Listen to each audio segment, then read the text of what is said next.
தலைப்பிலே நான் பேசிக் கொண்டு வந்திருக்கிறேன். கர்த்தருடைய வார்த்தை திருமணத்தை குறித்தும் குடும்ப வாழ்க்கை குறித்தும் அநேக காரியங்களை, ஆலோசனைகளை, நம்முடைய வாழ்க்கையை சீர்படுத்தக்கூடிய காரியங்களை அருமையாய் சொல்லி வைத்திருக்கிறது.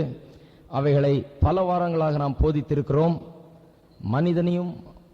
மனுஷனையும் ஆண்டவர் எப்படி ஆரம்பத்தில் உருவாக்கினார் என்பதை விவரித்து காண்பித்து அதிலிருந்து பல விளக்கங்களை நாம் சொன்னோம். அதன் மூலமாக மனுஷி எப்படி சிருஷ்டிக்கப்பட்டிருக்கிறார்கள், அவர்களிடத்திலிருந்து என்ன எதிர்பார்க்கப்படுகிறது என்பதையெல்லாம் கற்றுக்கொண்டோம். அதன் பிறகு 1 கொரிந்தியர் 7ஆம் அதிகாரத்திற்கு வந்து பிறகு எபேசியர் 5ஆம் அதிகாரத்திலிருந்தும் பல காரியங்களை நாம் கற்றுக்கொண்டோம். கடைசியாக இப்பொழுது நீதிமொழிகள் 31ஆம் அதிகாரத்திலிருந்து குணசாலியான ஸ்திரீ என்கிற காரியத்தை குறித்து நான் கடந்த சில வாரங்களாக பேசிக் கொண்டு வருகிறேன். இந்த குணசாலியான ஸ்திரீயை குறித்து பேசி முடித்த பின்பு திருமணமும் குடும்ப வாழ்க்கையும் என்கிற இந்த போதனைகள் முடிவடையும். ஒவ்வொரு ஞாயிற்றுக்கிழமையும் 3 வசனங்களாவது நாம் பார்க்கிறோம். 31ஆவது அதிகாரத்திலிருந்து நீதிமொழிகள் முதல் 30 அதிகாரங்கள் தாவீது தன்னுடைய குமாரனாகிய சாலமோனுக்கு கொடுத்த ஆலோசனைகள் அங்கு எழுதி வைக்கப்பட்டிருக்கிறது. 31ஆவது அதிகாரம் மட்டும் பெத்சேபாள் தன்னுடைய குமாரனாகிய சாலமோனுக்கு கொடுத்த ஆலோசனைகள் அடங்கியிருக்கும் வசனங்களாக இருக்கிறது. லேமுவேல் என்று 1ஆம் வசனத்திலே சொல்லப்பட்டிருக்கிறது. சாலமோன் ராஜாவினுடைய வீட்டிலே அவர் செல்லமாக அழைக்கப்படும் பெயர் என்று அநேகர் கருதுகிறார்கள். ஆகையால் பெத்சேபாள் லேமுவேல் ஆகிய சாலமோனுக்கு இளம் வயதிலே ராஜாவாக மாறிய இவனுக்கு ஆலோசனையாய் கொடுத்த வார்த்தைகள், பெத்சேபாள் கொடுத்த ஆலோசனைகள் 31ஆம் அதிகாரத்தில் அடங்கி இருக்கிறது. பெத்சேபாள் ஆரம்ப காலத்திலே தன்னுடைய வாழ்க்கை ஒழுங்கான முறையில் ஆரம்பிக்கவில்லை. தாவீதோடு பல தீய சூழ்நிலைகள் மத்தியில் ஆரம்பித்தாள்.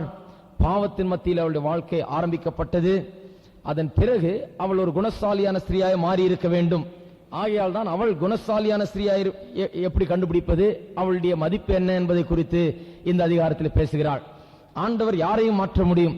ஆண்டவர் பெத்சேபாளை மாற்றி இருப்பார் என்றால் அவளை மாற்றி அவள் குணசாலியான ஸ்திரீயை கண்டுபிடிப்பது எப்படி, அவளுடைய மதிப்பு என்ன என்பதையெல்லாம் குறித்து பேசும்படியாக அந்த அளவுக்கு பெத்சேபாளை ஆண்டவர் மாற்றி இருப்பார் என்றால் இன்றைக்கு எந்த ஒரு சகோதரியையும் எப்படிப்பட்ட பின்னணியிலிருந்தோ சூழ்நிலையிலிருந்தோ வந்திருக்கக்கூடிய எந்த ஒரு நபரையும் எந்த சகோதரியும் ஆண்டவர் மாற்றி அமைக்க முடியும். நம்முடைய திருமணங்கள் அல்லது நம்முடைய விவாக வாழ்க்கை, நம்முடைய குடும்ப வாழ்க்கை, கணவன் மனைவி வாழ்கிற அந்த வாழ்க்கையில எப்படிப்பட்ட பிரச்சனைகள் இருந்தாலும், எப்படிப்பட்ட பாவங்கள் இருக்கக்கூடிய சூழ்நிலையில் கூட கர்த்தர் வந்து அவளை மீட்டெடுத்து கழுவி சுத்தமாக்கி மறுபடியுமாக ஒரு நல்ல வாழ்க்கை அவர்களுக்கு அமைத்து தர முடியும் என்பதற்கு பெத்சேபாள் சாட்சியா இருக்கிறாள். அவள் பேசுகிறாள், குணசாலியான ஸ்திரீயை கண்டுபிடிப்பவன் யார், அவளுடைய மதிப்பு முத்துக்களை பார்ப்பதும் விலையேற பெற்றதா இருக்கிறது என்று அவள் சொல்லுகிறாள். முதல் 9 வசனங்களிலே அவள் 2 காரியத்தை குறித்து குறிப்பிட்டு விட்டு முக்கியமாக ஒரு காரியத்தை குறித்து போதிக்கிறாள். இளம் வயதுள்ள ராஜாவாகிய சாலமோன் இளம் வயது நிறைந்தவனாய் இருந்தபடினாலே எல்லா வாலிபர்களைப் போல 2 பழக்க வழக்கங்களை எக்ஸ்பெரிமெண்ட் பண்ணி கொண்டிருக்கிறான். சோதிச்சு பார்க்கிறான் எப்படி இருக்குது. ஒன்று குடிப்பழக்கம், இன்னொன்று பெண்கள் பின்னால் அலைவது. இந்த 2 பழக்கங்களையும் மெதுவாக பரிசீலனை பண்ணி எக்ஸ்பெரிமெண்ட் பண்ணி பெண்கள் பின்னால் அழிந்து கொண்டும் மற்ற நண்பர்களோடு சேர்ந்து குடித்துக் கொண்டும் இருக்கிற இந்த வாலிபனுக்கு பெத்சேபாள் ஆலோசனை கூறுகிறாள். முதல் 9 வசனங்களில் முக்கியமாக ராஜாவாயிருப்பவன் எப்படி குடிக்க கூடாது, மதுபானம் அருந்துவது ராஜாவுக்கு பொருத்தமானதல்ல, அவனுடைய நியாய தீர்ப்பு சரியா இருக்காது, அவன் தன்னுடைய நிதானத்தை இழக்கிறான் என்பதை குறித்து 9 வசனங்களிலே பேசுகிறாள். 10ஆம் வசனம் முதற்கொண்டு 31ஆம் வசனம் வரை பெண்கள் பின்னாலே அலையும் இந்த சாலமோனுடைய புத்திக்கு அறிவுரை சொல்லுகிறாள். கடைசியில் சாலமோன் அதை தான் விட்டுட்டார். 1000 பெண்களை கண்டுபிடிச்சாரு, ஒரே ஒரு குணசாலியான ஸ்திரீயை கண்டுபிடிக்க தவறிவிட்டார். குடிப்பழக்கம் அவருக்கு இருந்ததாக தெரியவில்லை, அதை விட்டு விட்டார் போல இருக்கு. ஆனா அந்த பெண்கள் பின்னால் அலையிற பழக்கத்தை விடவில்லை. 1000 பெண்களை பிடித்து தன் பக்கம் வைத்துக் கொண்டார். அது கர்த்தரிடத்திலிருந்து அவரை பிரிக்கக்கூடிய பழக்கமா இருந்தது. ஒரு குணசாலியான ஸ்திரீயை அவரால் கண்டு தேர்ந்தெடுக்க முடியவில்லை. அவர் அதை செய்ய தவறிவிட்டார். 10ஆம் வசனம் முதல் 31ஆம் வசனம் வரை உள்ள வசனங்கள் 22 வசனங்கள். இவைகள் அக்ராஸ்டிக் என்கிற முறையிலே எழுதப்பட்டிருக்கிறது. அக்ராஸ்டிக் என்று சொன்னால் எபிரேய பாஷையில 22 எழுத்துக்கள் உள்ளன. ABCD நமக்கு இங்கிலீஷ்ல இருக்கிற மாதிரி எபிரேய பாஷையில 22 எழுத்துக்கள் உள்ளன. ஒவ்வொரு வசனமும் 22 வசனமும் 22 எபிரேய எழுத்துக்களால் ஆரம்பிக்கப்படுகிறது. ஏன் அப்படி ஆரம்பிக்கப்படுகிறது? சுலபமாக கற்றுத்தருகிற காரியங்களை நினைவில் வைத்துக் கொள்ளலாம். ஆகையால் அப்படி ஆரம்பிக்கிறார்கள். ஏ அப்படின்னு சொல்லி ஏல ஆரம்பிக்கிற முதல் வசனம், பின்னு சொல்லி பில ஆரம்பிக்கிற இரண்டாவது வசனம், சின்னு சொல்லி சில ஆரம்பிக்கிற மூன்றாவது வசனம். அப்ப நமக்கு ஆல்பபெட்ஸ் எழுத்துக்கள் எப்பவுமே ஞாபகத்தில் இருக்கிறபடினால் அந்த எழுத்துக்களின் அடிப்படையிலே சொல்லப்பட்ட காரியங்களையும் ஞாபகம் வைத்துக் கொள்ள முடியும் என்று சொல்லி அப்படிப்பட்ட முறை பயன்படுத்தப்பட்டிருக்கிறது. தாவீது அதை முதலாவது பயன்படுத்த ஆரம்பித்தார். 119வது சங்கீதத்தில் 176 வசனங்கள் இருக்கிறது. 22 பகுதிகளாக அவைகள் இருக்கிறது. ஒவ்வொரு பகுதியிலும் 8 வசனங்கள் இருக்கிறது. 22 பகுதிகளும் ஒவ்வொரு பகுதிகளும் ஒவ்வொரு எபிரேய வார்த்தையினால் ஆரம்பிக்கப்படுகிறது. அதற்கு கீழே இருக்கிற 8 வசனங்களும் அந்த எபிரேய வார்த்தையால் ஆரம்பிக்கப்படுகிறது. 25வது சங்கீதம் ஒரு அக்ராஸ்டிக் சாம். அது 22 வசனங்களை கொண்ட அந்த சங்கீதம் எபிரேய எழுத்துக்கள் 22 எழுத்துக்களை அடிப்படையாக கொண்டு ஒவ்வொரு வசனமும் ஒவ்வொரு வார்த்தையால் ஆரம்பிக்கப்படுகிறது. எரேமியாவின் புலம்பல் ஒரு அக்ராஸ்டிக் புத்தகமே. ஒவ்வொரு அதிகாரமும் 22 வசனங்கள் இருக்கிறது. 3ஆம் அதிகாரத்தில் 66 வசனங்கள் இருக்கிறது. எபிரேய எழுத்துக்கள் 3 முறை அதிலே மறுபடியும் ரிப்பீட் பண்ணப்பட்டிருக்கிறது புலம்பலிலே. இப்படியாக அக்ராஸ்டிக் முறையை பற்றி நான் ஏற்கனவே உங்களுக்கு சொல்லி இருக்கிறேன். தமிழ்ல கூட அதை உபயோகப்படுத்தி இருக்கிறார்கள். ஆத்திச்சுவடின்ற அந்த இதுல உபயோகப்படுத்தி அகரம், அது எப்படி போகுது? அறம் செய்ய விரும்பு ஆறுவது சினம். போன முறை வாசித்து காமிச்சேன். எனக்கு ஜான் தான் எனக்கு அதை ஞாபகப்படுத்தினார். திடீரென்று நீங்கள் அக்ராஸ்டிக் குறித்து பேசுறீர்கள், தமிழ்லயே இருக்குது, நம்ம உபயோகப்படுத்துகிற முறைதான் என்று சொல்லி அந்த உதாரணத்தை நான் போன முறை உபயோகப்படுத்தினேன். எப்படி அந்த ஆத்திச்சுவடியில் அறம் செய்ய விரும்பு ஆ, ஆறுவது சினம் ஆ, இப்படின்னு ஒவ்வொரு தமிழ் எழுத்துக்களை உபயோகப்படுத்தி ஆரம்பித்து அப்படி உபயோகப்படுத்தி இருக்கிறார்கள். ஆக எபிரேய மொழியிலே உள்ள 22 வார்த்தைகளை உபயோகப்படுத்தி எழுத்துக்களை உபயோகப்படுத்தி 22 வசனங்கள் எழுதப்பட்டிருக்கிறது. சுலபமாக ஞாபகம் வைத்துக் கொள்ளும்படியாக. எபிரேய மொழி மிகவும் அர்த்தம் நிறைந்த மொழி. அதில் உள்ள ஒவ்வொரு பெயர்களுக்கும் அர்த்தம் உண்டு. அதில் உள்ள எழுத்துக்கும் அவர்கள் அர்த்தம் காண்கிறார்கள். நம் மொழியில எழுத்துக்களுக்கு அவ்வளவு அர்த்தம் காண்பதில்லை. பெயர்களுக்கு வேண்டுமென்றால் அர்த்தம் காண்கிறோம், வார்த்தைகளுக்கு பெரிய அர்த்தங்களை பொருத்துகிறோம். ஆனால் எபிரேய மொழியில எழுத்துக்களை கூட, எழுத்துக்கள் எழுதப்படும் போது ஏன் எழுதுனா அதனுடைய உருவத்தை கண்டு, அதனுடைய வரையப்பட்ட அதனுடைய உருவத்தை கண்டு அதற்கு ஒரு அர்த்தத்தை அவர்கள் ஏற்படுத்துகிறார்கள். அதிலே ஒரு அர்த்தத்தை அவர்கள் காண்கிறார்கள். அந்த அர்த்தத்தின்படிதான் அதை எண்ணுகிறார்கள். அவர்களுக்கு ஏனா ஒரு அர்த்தம், பீனா ஒரு அர்த்தம், சீனா ஒரு அர்த்தம், எப்படி அந்த அர்த்தத்தை அவர்கள் காண்கிறார்கள்? அந்த எழுத்துக்களை ஒரு படம் போல காண்கிறார்கள். அந்த படத்தில் ஒன்றை காண்கிறார்கள், அது ஒன்றை பிரதிபலிக்கிறது, ஒன்றை அவர்களுக்கு காட்டுகிறதா இருக்கிறது. ஆகவே நீதிமொழிகள் 31 10 31 வசனங்கள் 22 வசனங்களும் அப்படிப்பட்ட முறையிலே எழுதப்பட்டது. அவைகள் ஞாபகம் வைத்துக் கொள்ளப்பட வேண்டும் என்று அக்ராஸ்டிக் முறையில் எழுதப்பட்டாலும் கூட ஒவ்வொரு எழுத்துக்கும் அவர்கள் காண்கிற அர்த்தத்தை நாம் கண்டால் உண்மையாகவே அதனுடைய விளக்கங்கள் நமக்கு உண்மையாகவே விளங்கும். 10ஆம் வசனம், அந்த 119ஆம் சங்கீதத்தில் அந்த எழுத்து எபிரேய எழுத்துக்களே பார்க்கிறீங்க. 22 செக்ஷன், 8 வசனங்களா இருக்கும். அது ஆரம்பிக்கும் போது மேல ஆலெஃப், பெத், கிமெல், தாலத்னு ஒரு எபிரேய வார்த்தையின் பெயரும் அங்கு கொடுக்கப்பட்டிருக்கும். பக்கத்தில் எபிரேய எழுத்துக்களும் இருக்கும். நான் சொன்ன அது ரொம்ப சிறுசா போட்டிருக்காங்க. பெரிய கன்கார்டன்ஸ்லயோ அல்லது நல்ல இங்கிலீஷ் பைபிளையோ பாத்தீங்கன்னா இன்னும் பெருசா போட்டிருப்பாங்க. 10ஆம் வசனம் ஆலெஃப் என்கிற முதல் வார்த்தையினால் ஆரம்பிக்கப்படுகிறது. அது ஏர் பூட்டிய மாடுகள், 2 மாடுகள் கொண்ட ஏர் பூட்டப்பட்ட அந்த யோக் ஆஃப் ஆக்சனை குறிக்கிறது என்று சொன்னேன். அதற்கு என்ன அர்த்தத்தை அவர்கள் சொன்னார்கள்? செழிப்பு. ஒருவன் ஏர் பூட்டி உழுகிறான் என்று சொன்னால் அவன் செழிப்பானவன். ஜனங்க கழுதையை கூட வச்சு உழுத காலம் அது. ஆகையால் ஒருவன் 2 மாடுகள் பூட்டிய ஏரை பூட்டி உழுகிறான் என்றால் அது செழிப்பை குறிக்கிறது என்று நான் உங்களுக்கு ஏற்கனவே சொன்னேன். 10ஆம் வசனம் செழிப்பை குறிக்கிறது. 11ஆம் வசனம் 3 பக்கமும் மூடப்பட்டிருக்கிறது, ஒரு பக்கம் திறந்து வைக்கப்பட்டிருக்கிற ஒரு பக்கம் இருக்கிறது. அது குடும்பத்தையும் குடும்பத்திலே காணப்படுகிற பாதுகாப்பின் தன்மையும் குறிக்கிறது. செக்யூரிட்டி இன் த ஹோம், அதை குறிக்கிறது என்று சொன்னேன். 12வது வசனம், அவர்கள் எபிரேய மக்கள் அதை கண்டபோது ஒரு ஒட்டகத்தின் கழுத்தை காண்பது போல் அதை கண்டார்கள். ஒட்டகம் காடானாலும் மேடானாலும் வனாந்திரமானாலும் ஊரானாலும் பட்டணமானாலும் எங்கேயா இருந்தாலும் அது போகும்போது எல்லா பாகங்களும் அசையும், ஆனா தலை மட்டும் அசையாது, அது மட்டும் ஒரே ஸ்டடியா போயிட்டே இருக்கும். மனைவியானவள் அப்படிப்பட்ட டிபெண்டபிலிட்டி உடையவள், நம்ப தகுந்தவள், டிபெண்டபிலிட்டி உடையவள், எப்போதும் ஒரே போல இருக்கிறாள், மாறாமல் எந்த சூழ்நிலையிலேயும், காசு இருந்தாலும் இல்லாட்டியும், கஷ்ட நேரத்திலையும் நல்ல நேரத்திலையும், வியாதி நேரத்திலையும் துன்ப நேரத்திலையும், எந்த நேரத்திலையும், நல்லா இருக்கிற நேரத்திலையும், கொஞ்சம் சூழ்நிலைகள் சரியா இல்லாத நேரத்திலையும், எல்லா நேரத்திலையும் அவள் ஒரே போல இருக்கிறாள், ஒரே போல வாழ்க்கையை நடத்துகிறாள், ஒரே மாதிரி அன்பு கூறுகிறாள் என்பதை குறித்து நான் சொன்னேன்.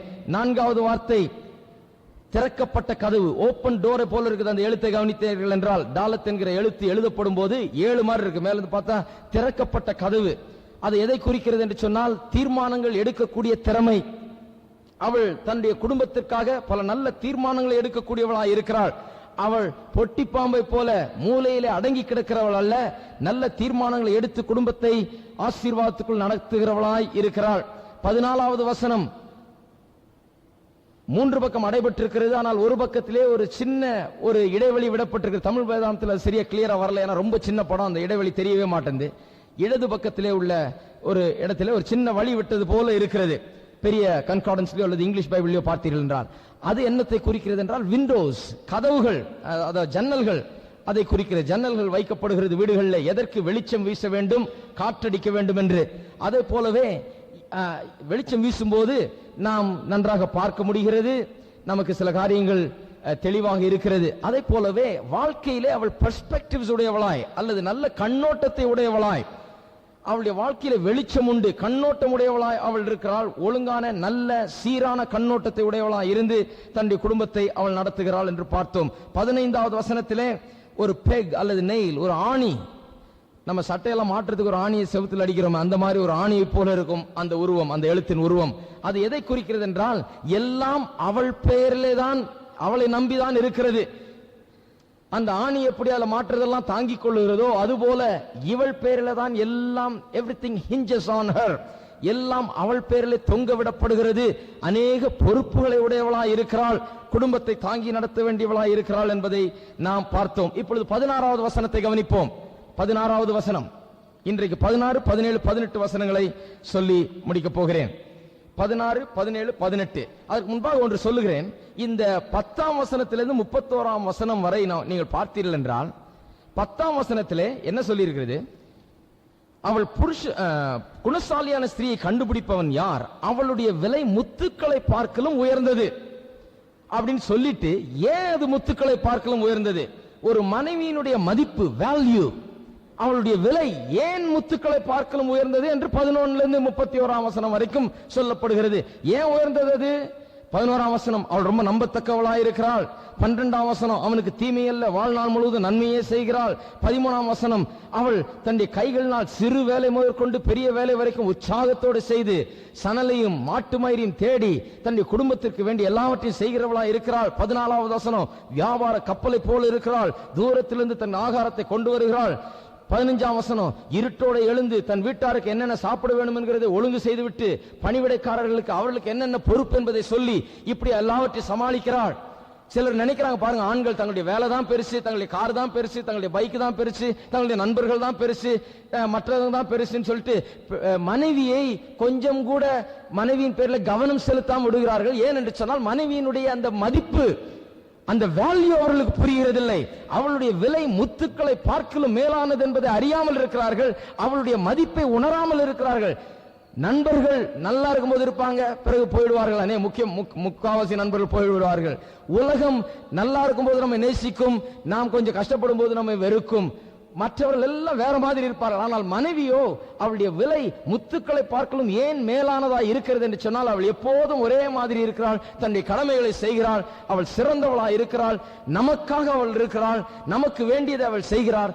ஆகையால் இந்த வேத வசனங்கள் மனைவியினுடைய மதிப்பு ஏன் முத்துக்களை பார்க்கலும் மேலானதா இருக்கிறது என்பதை விளக்கி காட்டுகிறதா இருக்கிறது. வேலை வேலை வாங்கிக்கலாம், பணம் இன்னைக்கு இல்லைன்னா நாளைக்கு சம்பாதிச்சுக்கலாம், நண்பர்கள் வேற நண்பர்கள் பிடிச்சுக்கொள்ளலாம். ஆனால் மனைவி அப்படிப்பட்டவள் அல்ல. மனைவியை சும்மா விட்டுட்டு போய் இன்னொன்னு பிடிச்சிக்க முடியாது. அதனால்தான் மனைவியினுடைய மதிப்பு முத்துக்களை பார்க்கலும் உயர்ந்ததா இருக்கிறது. ஏனென்றால் நாம் முக்கியத்துவம் கொடுக்கிற அநேக காரியங்கள் உண்மையாகவே அவ்வளவு மேலான காரியங்கள் அல்ல. மனைவி முத்துக்களை பார்க்கலும் உயர்ந்தவளாய் இருக்கிறாள் என்பதை இந்த வசனங்கள் விளக்கி, ஏன் அப்படி உயர்ந்தவளாய் இருக்கிறாள் என்பதை ஒன்றொன்றா விளக்கி கொண்டே வருகிறது. 16வது வசனம், ஒரு வயலை விசாரித்து அதை வாங்குகிறாள், தன் கைகளின் சம்பாத்தியத்தினால் திராட்சை தோட்டத்தை நாட்டுகிறாள். நன்றாக கவனிங்க, இந்த வசனத்தை 119ஆம் சங்கீதத்தில் எடுத்து பார்த்தீங்கன்னா இந்த வசனம், அதாவது 7வது வார்த்தை, எபிரேய பாஷையில 7வது வார்த்தை எடுத்து பார்த்தீர்கள் என்றால் சாயின் என்று எழுதப்பட்டிருக்கும்.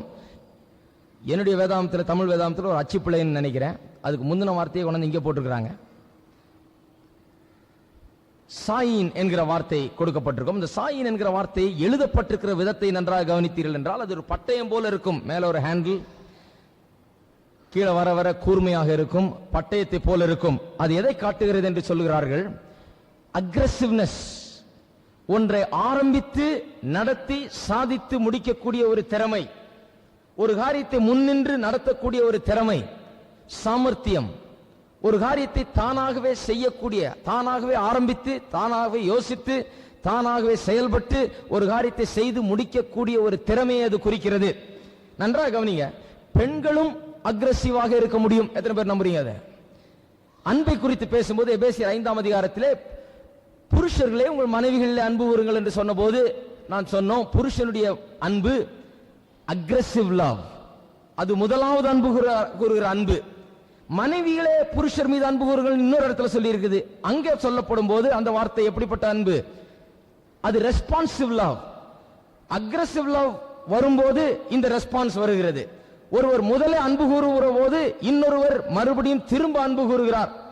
மனைவிக்கு இருக்கிறது திரும்ப அன்பு கூறக்கூடிய ஒரு பண்பு, அல்லது அவளுக்கு இருக்கிறது திரும்ப அன்பு கூறக்கூடிய ஒரு திறமை என்று நான் முன்பு போதித்திருக்கிறேன். அதை வைத்துக் கொண்டு சிலர் நினைத்துக் கொள்ளலாம், மனைவி என்கிறவள் தானா முதல்ல ஒன்னும் ஆரம்பிக்க முடியாது, புருஷன் தான் முதல்ல அன்பு கூறணும், அதே மாதிரி புருஷன் தான் எல்லாம் செய்யணும், முதல்ல புருஷன் தான் யோசிக்கணும், புருஷன் தான் எல்லாம் தீர்மானம் பண்ணணும், புருஷன் தான் எல்லாவற்றையும் முன்னின்று நடத்தணும், மனைவிக்கு அப்படிப்பட்ட திறமைகள் கிடையாது என்று எண்ணிவிடக் கூடாது. அன்பிலே மட்டும்தான் அப்படி சொல்லப்பட்டிருக்கிறது.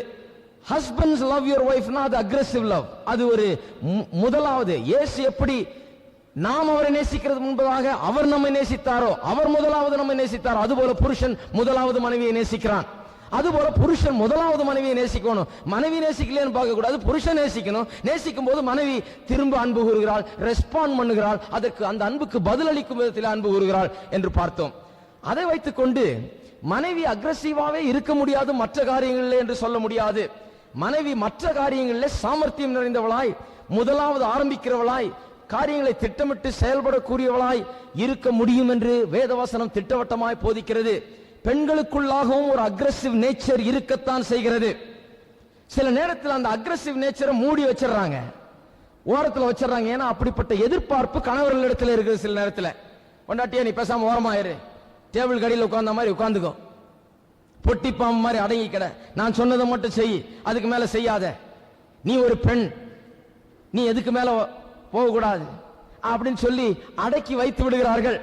ஆனால் 11வது வசனத்தின்படி புருஷனுடைய இருதயம் அவளை நம்புகிற இருதயமா இருந்தால், அவன் அனாவசியமாக அவள் மேல் சந்தேகப்படாமல், அனாவசியமாக அவளுடைய முன்னேற்றத்தை தடுக்காமல், எங்க தன்னை விட முன்னேறிட போறாளோ என்று சொல்லி அப்படிப்பட்ட எண்ணங்களை, கீழான எண்ணங்களை உடையவனாய் இருந்து அவளுடைய முன்னேற்றத்தை தடுக்காமல் அவளுடைய திறமைகளை வெளிக்காட்ட அனுமதி கொடுப்பான் என்றால், அவளை நம்புவான் என்றால், அவளை முன்னே தள்ளி அவளை உற்சாகப்படுத்துவான் என்றால், அவனுடைய இருதயம் அவளை நம்ப கூடுமானால், அவள் குடும்பத்தில் அன்பை பெற்றவளாய் இருந்தால், உண்மையாகவே அவளுடைய அந்த அக்ரெசிவ் நேச்சர், முன்னின்று நடத்தி சாமர்த்தியமாய் காரியங்களை செய்யக்கூடிய நேச்சர் தடையின்றி வெளியே வர முடிகிறது. அதை குறித்து தான் இந்த வசனம் பேசுகிறது. அவளுடைய அந்த இயல்பு, அந்த ஒரு நேச்சர், அதை குறித்து தான் இந்த வசனம் பேசுகிறது. அவள் என்ன பண்ணுகிறாள்? வயலை விசாரித்து அதை வாங்குகிறாள். வீட்டில் மட்டும் அவ சாமர்த்தியம் இல்ல, முன்ன இருந்த வசனங்கள் சிலதெல்லாம் வீட்டில் அவ செய்யற கடமைகளை குறித்து பேசுகிறது. எப்படி ஆகாரத்தை உண்டு பண்ணுகிறாள், ஆகாரத்தை முன்னால வைக்கிறாள், பணிவிடக்காரர்களுக்கெல்லாம் என்னென்ன செய்யணும்னு சொல்லுகிறாள், அதெல்லாம் வீட்டில் நடக்கிற காரியங்கள். வீட்டில் மட்டும் அவ சாமர்த்தியம் கிடையாது, பெருக்கிறதுலயும், பாத்திரம் கழுவுறதுலயும், சமைக்கிறதுலயும், வீட்டில் பிள்ளைகளை கவனிச்சுக்கிறது மட்டும் சாமர்த்தியம் கிடையாது. பெண்கள் வெளியிலேயும் சாமர்த்தியமா இருக்க முடியும். எல்லாம் அட்லீஸ்ட் அம்மா மாறாத ஆமேன்னு சொல்லுங்க. ஹலோ, கொஞ்சம் நல்லா தான் சொல்லுங்களேன். அம்மாமார சப்போர்ட்டாவது இருக்கட்டும், எனக்கு ஐயாமார்கிட்ட பின்னால வர்றேன், அவங்க சப்போர்ட்டையும் பெற்றுக்கொள்வேன்னு நினைக்கிறேன். வீட்டிலே மட்டுமல்ல, வெளியிலேயும் அவள் திறமையாக விளங்க முடியும். வீட்டில் எப்படி சமையல் அருமையா செய்கிறாளோ, வீட்டில் எப்படி பிள்ளைகளை அருமையாக கவனித்துக் கொள்கிறாளோ, அதுபோல தன்னுடைய திறமைகளை வெளியிலேயும், வியாபார உலகத்திலேயும், அலுவலகங்களிலேயும், பலவிதமான தொழில்களிலேயும் அவள் காட்ட முடியும் என்பது திட்டவட்டமாக வேதவசனத்தில் போதிக்கப்படுகிறது. அநேக பாருங்க, ஆவிக்குரிய மக்கள் பெண்ணை வேலை செய்யக்கூடாது, இப்படி இருக்கக்கூடாது, அப்படி இருக்கக்கூடாது, தப்பான எண்ணங்களை, கருத்துக்களை கொண்டவர்களாக இருக்கிறார்கள். அப்படி வேதத்தில் ஒன்றும் கிடையாது. அவள் வீட்டிலே திறமையானவள் மட்டுமல்ல, வெளியிலேயும் திறமையானவளாக இருக்கிறாள். வீட்டில் அதிகாலையில் எழுந்து என்ன சாப்பாடு வேணும், என்ன வேணும்னு பார்த்துட்டு, பணிவிடக்காரங்களுக்கெல்லாம் என்னென்னத்தை செய்யணும்னு சொல்லிட்டு எல்லாவற்றையும் பண்ணி வைத்து விட்டு வெளியில கிளம்புறா. வெளியில போய் ஒரு வயலை விசாரித்து அதை வாங்குகிறாள். ஒரு மொழிபெயர்ப்பு இப்படியா சொல்லுகிறது ஆங்கிலத்திலே, she buys it என்று ஆங்கிலத்தில் கிங் ஜேம்ஸ் வெர்ஷன்ல இருக்குது. ஆனா இன்னொரு மொழிபெயர்ப்புல she seizes it, அதாவது அப்படியே எடுத்துக்கொள்கிறாள். அதை விட்டு விடாமல், அந்த வாய்ப்பை நழுவ விடாமல் உடனடியாக போய் அதை அப்படியே பற்றி கொள்ளுகிறாள் என்கிற அர்த்தத்திலே சொல்லப்பட்டிருக்கிறது. அது என்னத்தை காண்பிக்கிறது என்றால், அவளுடைய கூர்மையான தீர்மானம் எடுக்கக்கூடிய திறமைகளை காண்பிக்கிறது. வியாபாரத்திலும் அவள் மிகவும் திறமையானவள். வெளியே போகிறாள், ஒரு வயலை பார்க்கிறாள், அதனுடைய விலை மதிப்பு என்ன என்று ஆராய்ந்து பார்க்கிறாள், நெகோசியேட் பண்ணுகிறாள், கலந்துரையாடுகிறாள், எப்படி வாங்க வேண்டும் என்று பேசுகிறாள். பேசியது சரி என்று தனக்கு தென்பட்டால் அதை விட்டுவிடக் கூடாது என்று அதை உடனடியாக டப்புன்னு வாங்குறாள். ஒரு தீர்மானம், ஸ்ட்ராங்கான தீர்மானத்தை எடுத்து உடனடியாக அதில் செயல்படக்கூடியவள் அவள். ஹலோ, கோழையாக பேதையாக முழிச்சுக்கிட்டு இல்ல, போகிறாள், வயலை பார்க்கிறாள், தீர்மானம் செய்கிறாள், வாங்கலாமா வாங்கக்கூடாதா என்கிற தெளிவாக அவளுக்கு விளங்குகிறது. தீர்மானம் எடுக்கக்கூடிய திறமை அவளுக்கு இருக்கிறது. உடனடியாக அந்த இடத்தை அவள் வாங்குகிறாள். she seizes it. அந்த seizes it என்கிற வார்த்தை அவளுடைய அக்ரெசிவ் நேச்சர், அவளுடைய அந்த அபார ஆற்றலை, தானாக தனியாக நின்று ஒரு காரியத்தை சாதிக்கக்கூடிய, முன்னின்று நடத்தக்கூடிய அந்த ஆற்றலை குறிக்கிறதாக இருக்கிறது. வயலை விசாரித்து அதை வாங்குகிறாள். வாங்கினது மட்டுமல்ல, பிறகு என்ன பண்ணுகிறாள், தன் கைகளின் சம்பாத்தியத்தினால் திராட்சை தோட்டத்தை நாட்டுகிறாள். வாங்கி அந்த வயலை வச்சு என்ன பண்ணணும் தெரியாம உட்கார்ந்துட்டுல, அந்த வயலை வாங்கினது மட்டுமல்ல சாமர்த்தியமா, அந்த வாங்கின வயல்ல என்ன பண்றா, திராட்சை தோட்டத்தை நாட்டுகிறாள். எவ்வளவு ஒரு அபார ஆற்றல் பெற்றவளாய் குணசாலியான ஸ்திரீ இருக்கிறாள் என்று பாருங்கள். அநேகர் நினைச்சுக்கிறாங்க, நல்ல பெண்கள்னா பேசாம வீட்டுல இருந்து ஒரு மூலையில உட்காந்துக்கிட்டு பேசாம ஒண்ணும் செய்யாம சும்மா உட்காந்துட்டு இருக்குன்னு நினைச்சிட்டு இருக்காங்க. கிடையாது. வேத வசனம் சொல்லுகிறது, அவள் அபார ஆற்றல்கள் நிறைந்தவளாய் இருக்கிறாள். வீட்டிலே சாமர்த்தியமாய் நடந்து கொள்கிறாள், வீட்டை கவனிக்கிறாள், எல்லாம் அவள் பேரிலே தொங்குகிறது. ஆணில போட்டு நம்ம சட்டையை பேண்ட் எல்லாம் தொங்க விடுற மாதிரி அவள் பேரிலே பலவிதமான பொறுப்புகள் தொங்கிக் கொண்டிருக்கிறது. அவளை நம்பி குடும்பமே இருக்கிறது. வெளியே செல்லுகிறாள், அங்கேயும் தன்னுடைய அபார ஆற்றலை காண்பிக்கிறாள். வயலை விசாரித்து அதை உடனடியாக வாங்குகிறாள். தெளிவான தீர்மானத்தை எடுத்து அதை நிலத்தை பிடிக்கிறாள். ஏன் போய் பிடிக்கிறா? ஐயோ, அது வேற யாருக்கா தேவைப்படாதாங்க, ஏன் அப்படி அவ்வளவு அக்ரெசிவா போய் இப்படி எல்லாம் பிடிக்கிறதா? அவளுக்கு தெரியும், ஆண்டவர் நன்மையானது யாவற்றையும் தனக்காக வைத்திருக்கிறார் என்று அவளுக்கு தெரியும். ஆண்டவருடைய ஆசீர்வாதம் அவளுக்கு உண்டு என்று தெரியும். தான் கையிட்டு செய்கிற கிரியைகளிலே, வேலைகளிலே, முயற்சிகளிலே ஆண்டவர் அவளுக்கு உதவி செய்கிறார் என்பதை அவள் அறிந்திருக்கிறாள். அவள் ஒரு ஆவிக்குரிய சகோதரி. ஆகையால் அபார விசுவாசத்தை உடையவளாயிருக்கிறாள். அவள் வெளியே போகும்போது தன்னம்பிக்கை நிறைந்தவளாய், எதை குறித்தும் கலங்காதவளாய், வெளியில இருக்கிற ஆண்களை குறித்து கலங்காதவளாய், ஏமாற்றி விடுவார்களோ என்று கலங்காதவளாய், தன்னம்பிக்கை நிறைந்தவளாய் அவள் வெளியே செல்லுகிறாள். வயலை பேசுகிறாள், அதை வாங்குகிறாள், அதை விடுறதில்லை. வாங்கின வயல்ல திராட்சை தோட்டத்தை நாட்டுகிறாள். அதை வச்சு ஒரு வேலையை பண்றாள். வயலை வாங்கினது மட்டுமில்ல, அதை வச்சு உற்பத்தி பண்ணி அதிலிருந்து சம்பாத்தியத்தை உண்டு பண்ண வேண்டும் என்கிற அந்த ஒரு புத்தி கூர்மையுடையவளாக அவள் இருக்கிறாள். எதற்காக இதெல்லாம் செய்கிறாள்? தன்னுடைய குடும்பத்தின் செழிப்புக்காக செய்கிறாள். நல்லா கவனிங்க, குணசாலியான ஸ்திரீயினிடத்தில் ஒரு பண்பு அவளிடத்தில் இருக்கிறது. என்னவென்றால், அவள் ஒன்றை விசுவாசிக்கிறாள், குடும்பம் செழிப்பாக இருக்க வேண்டும். குடும்பம் செழிப்பாக இருக்க வேண்டும் என்று விசுவாசிக்கிறாள். செழிப்பாக இருக்க வேண்டியது அவசியம். கர்த்தர் ஆசீர்வதிக்க விரும்புகிறார். குடும்பங்கள் இன்றைக்கு செழிப்பாக இல்லைன்னா இன்னைக்கு கோயிலுக்கு பாதி பேர் வர முடியாது. பஸ்ல ஏறி அல்லேலியா போட்டா உடனே இறக்கி விட்டுருவான் அடுத்த பஸ் ஸ்டாப்லயே. காசை கொடுத்து முதல்ல டிக்கெட்டை வாங்கி ஆகணும். தோத்திரம் பிரதர் அல்லேலியா பிரதர்லாம் சொல்ல முடியாது. முதல்ல இறங்கு பிரதர்னுவான். டிக்கெட் எங்க பிரதர்? டிக்கெட் இல்ல பிரதர், கோயிலுக்கு தான் போறேன் பிரதர், ஏதோ பைபிள் பிரதர்னா இந்த கதையை வேணாம், முதல்ல இறங்கி நடைய கட்டுப்பான்னுவான். பணம் வாழ்க்கைக்கு மிகவும் அவசியமான ஒன்று. அது எல்லாம் இல்ல.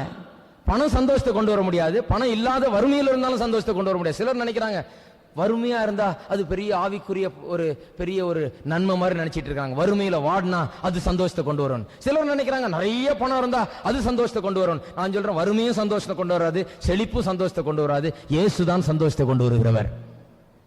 சந்தோஷம் இயேசுவில் இருக்குது, காசுல இல்ல சந்தோஷம். ஆனால் காசு இந்த உலகத்தில் வாழ்றதுக்கு அவசியமா இருக்கிறது. வாடகை கட்டணும், அரிசி பருப்பு வாங்கணும் இல்லைங்களா?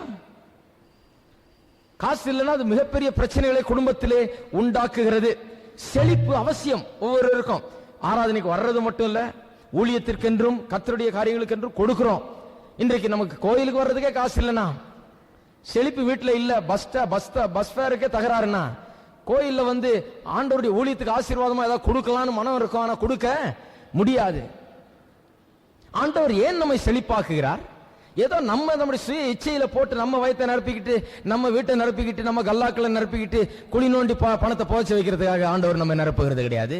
நாம் ஊழியத்திற்கென்றும் கர்த்தருடைய காரியங்களுக்கென்று தாராளமா கொடுத்து, உதாரத்துவமா இருந்து, ஏழைகளுக்கும் உதவி செய்து, நம்முடைய வாழ்க்கை நன்றாக பிச்சை எடுக்காமல், வருந்தாமல், பட்டி நீராமல் நல்ல முறையிலே நம்முடைய வாழ்க்கையை கனமான முறையிலே நடத்த வேண்டும். தேவனுக்கு மகிமையை கொண்டு வருகிற முறையிலே நம்முடைய வாழ்க்கை நடத்தப்பட வேண்டும் என்பதற்காக தான் தேவன் நம்மை ஆசீர்வதிக்கிறார். எத்தனை பேர் நம்புறீங்க தேவன் நம்மை ஆசீர்வதிக்கிறார்? செழிப்பு ரொம்ப முக்கியம். இந்த அம்மாக்கு அது வழங்குது. குடும்பம் என்றால் சொன்னால் செழிப்பு அவசியம். செழிப்பு வர வேண்டும் என்றால் கடினமாக உழைக்க வேண்டும். இந்த அம்மாவுக்கு நல்லா அது புரியுது.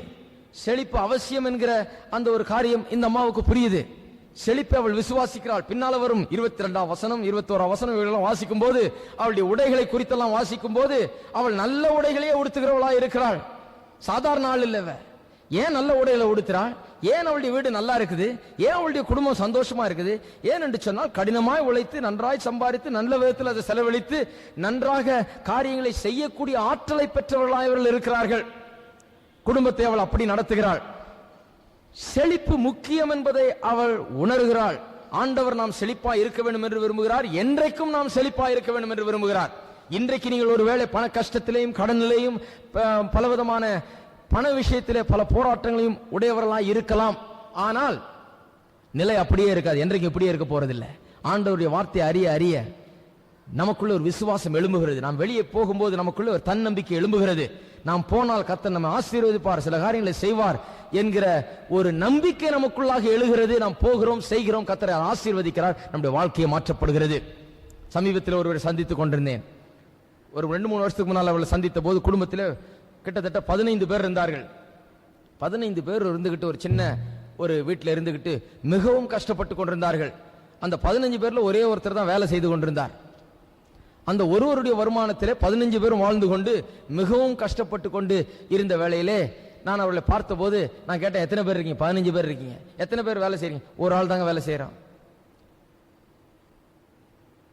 நான் சொன்னேன், ஏன் மீதி பேர் வேலை செய்யக்கூடாது? கர்த்தர் எல்லாம் செய்வார்னு பார்த்துரு. கர்த்தர் செய்வாருங்க, ஏன் மீதி பேர் எல்லாரும் சேர்ந்து ஏதாவது ஒன்றை செய்து வெளியே போய் ஏதாவது ஒரு வேலையை பார்த்து தேடி கண்டுபிடிச்சு கையால் ஆனதை செய்து, என்ன சம்பளமா இருந்தாலும் சரி, என்னவா இருந்தாலும் சரி, எல்லாரும் ஒரு முயற்சி எடுத்தீர்கள் என்றால் உங்களுடைய வாழ்க்கையை மாறிவிடுமே.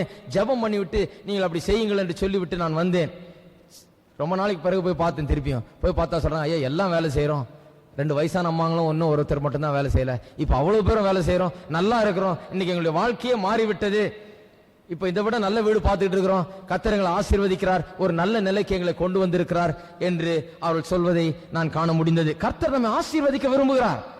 கஷ்டமான சூழ்நிலையில வறுமையில வாடுகிறவர்களை கூட கர்த்தரால் தூக்கி எடுக்க முடியும். நாம் கைகளை வைத்து வேலை செய்யும் போது, விசுவாசத்தோடு காரியங்களை செய்யும் போது, வாழ்க்கையிலே கர்த்தர் நம்மை ஆசீர்வதிப்பார் என்கிற எண்ணத்தோடு காரியங்களை செய்யும் போது கண்டிப்பா கர்த்தருடைய ஆசீர்வாதம் நமக்கு இருக்கிறது.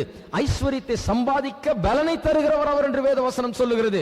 உண்மையாகவே கர்த்தர் நம்மை பாவம் என்கிற உளையான சேற்றிலிருந்து தூக்கி எடுக்கிறது மட்டுமல்லாமல் வறுமை என்று வாடிக்கொண்டிருக்கிற அந்த உளையான சேற்றிலிருந்தும் நம்மை அவர் தூக்கி எடுக்க முடியும். எத்தனை பேர் விசுவாசிக்கிறீங்க? தூக்கி எடுக்க முடியுமா, முடியாதா? இன்றைக்கு இருக்கிற நிலை சகோதர சகோதரிகளை கண்டிப்பாக மாறும். இன்றைக்கு இருக்கிற நிலையை குறித்து கவலைப்பட வேண்டாம்.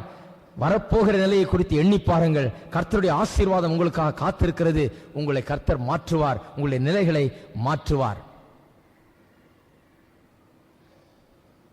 அவ்வளவு அக்ரெசிவ் நேச்சர், அவ்வளவு தானாக எடுத்து செயல்பட்டு ஒரு காரியத்தை சாதிக்கக்கூடிய ஒரு நேச்சர் உடையவளாக இவளை நாம் காணுகிறோம். 17வது வசனம், இது மிகவும் அருமையான வசனம். தன்னை பலத்தால் இடைக்கட்டி கொண்டு தன் கைகளை பலப்படுத்துகிறாள். இந்த வசனத்தை பார்த்தீங்கன்னா இப்படி இருக்கும். ஒரு நம்ம தமிழ்ல கால் எழுத்து மாதிரி இருக்கும், அடியில ஓப்பனா இருக்கும். அதனுடைய அர்த்தத்தை, உள்ள அர்த்தத்தை இப்படியாக விவரிக்கிறார்கள். என்க்ளோஷர் என்று சொல்லுகிறார்கள். ஒரு வேலியை போல அதை எபிரேய மக்கள் காண்கிறார்கள். வேலி அடைக்கப்பட்ட ஒரு இடத்தை போல, முன்னால திறந்திருக்குது கதவு, சுத்திலும் வேலி, ஃபென்ஸ், என்க்ளோஷர் என்கிற அர்த்தத்திலே அதை காண்கிறார்கள். மனைவி தன்னுடைய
க்குள்ளாகவே அவனை வைத்துக் கொள்கிறாள். எப்படி வைத்துக் கொள்கிறாள்?